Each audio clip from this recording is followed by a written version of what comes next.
राधे राधे। आप सभी का मेरे चैनल पर स्वागत है। आज की कहानी है बद्रीनाथ धाम की। भगवान शिव और माता पार्वती को बद्रीनाथ छोड़ क्यों जाना पड़ा था केदारनाथ। हिंदुओं के 4 धामों में से एक बद्रीनाथ धाम भगवान विष्णु का निवास स्थल है।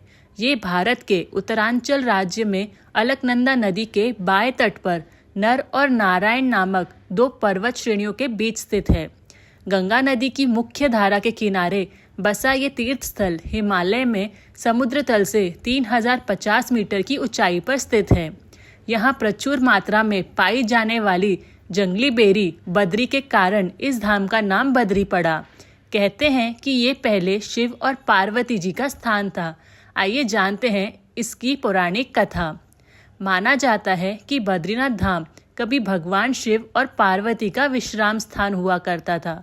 यहाँ भगवान शिव अपने परिवार के साथ रहते थे, लेकिन श्रीहरि विष्णु को ये स्थान इतना अच्छा लगा कि उन्होंने इसे प्राप्त करने के लिए योजना बनाई।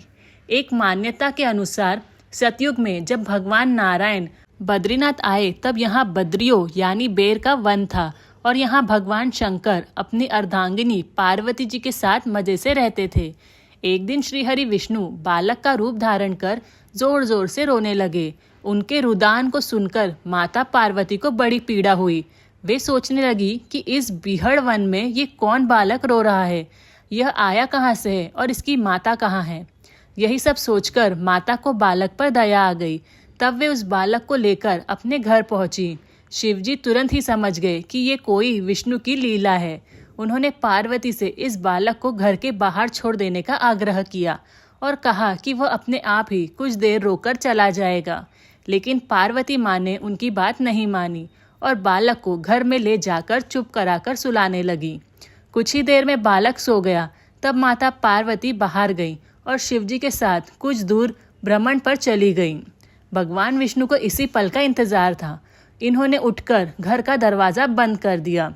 भगवान शिव और पार्वती जी जब घर लौटे तो द्वार अंदर से बंद था। इन्होंने जब बालक से द्वार खोलने के लिए कहा तब अंदर से भगवान विष्णु ने कहा कि अब आप भूल जाइए भगवान, ये स्थान मुझे बहुत पसंद आ गया है, मुझे यहीं विश्राम करने दीजिए। अब आप यहाँ से केदारनाथ जाएं। तब से लेकर आज तक बद्रीनाथ यहाँ पर अपने भक्तों को दर्शन दे रहे हैं और भगवान शिव केदारनाथ में। तो ये थी बद्रीनाथ धाम की कहानी। अगर आपको आज की कहानी अच्छी लगी हो तो प्लीज़ मेरे चैनल को सब्सक्राइब करें। Thank you. राधे राधे।